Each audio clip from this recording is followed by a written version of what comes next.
દયાળુ આજે આપણે કથા કરીને એમાં એવી વાત આપણે કરી હતી કે પ્રભુને પોઢાડે સેવક સદા વિનંતી કરીને.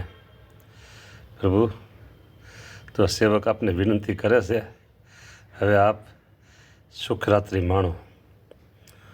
એ મીઠી મીઠી ઊંઘને તમે અવકાશ આપો, સેવાનો અવકાશ આપો ઊંઘને. હવે પોઢો પ્રભુ.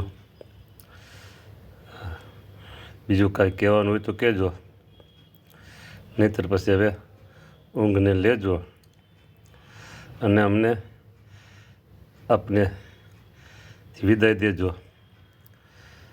થોડી ઘણી આપની સેવા કરી અને સેવક પછી આપણા ચરણમાં વિશ્રાંતિ લેશે.